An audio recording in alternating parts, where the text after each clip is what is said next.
Salamat Lord, kahit papano, love din mo kami, kay sayo pa sa bunta, giulan na. So, ang ibang lugar, ang mga ibon, naligo na. Video wala pa. So, kaya binobless kahit papano sa ulan. Hindi mainit yung lugar namin. At kaya naman inuulan siguro dahil marami pang puno yung lugar talaga namin eh. Kahit sabihin natin na may nagpuputol, may nagtatanim. Iba kasi dito eh. Kahit may nagpuputol, may nagtatanim. Pinapalitan yung pinuputol dahil nagtatanim.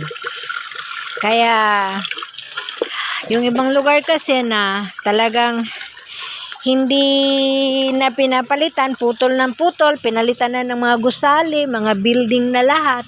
Kaya ayun, kagaya nung may pinost na isang lugar sa isang lugar na dati down lubog sa baha, pero ngayon lumitaw na yung lumutang na yung place dahil wala ng tubig. Kasi bihira na yung mga puno, wala na talaga yung puno. Dito kahit papano maaga pa lang, inulan na naman. Inuulan dahil kahit papano marami pang puno yung lugar namin. Kaya kayo dyan, kung magpuputol kayo ng puno, palitan nyo. Dito naman kasi sa amin, kahit di namin palitan, maraming tumutubo eh. Kahit may pinuputol, maraming tumutubo. Lalo na't susunugin mo yung area at gusto mong mag-farm, mamaya-maya ang dami ng tumutubo, kagaya ng mangyum. Daming tutubong mangyum, para siyang walis na ang dami tumutubo. Kaya hindi namin problema ang pagtatanim dahil maraming tumutubong kahoy. Ito, kagaya nito, mga tubo lang tong sa harapan ko. Pinaputol ko yung ibang mga kahoy sa harapan namin dahil masyado ng madamo, pero may tumubo yan. Tumubo lang din yan. Mga prutas yan na kusang tumubo.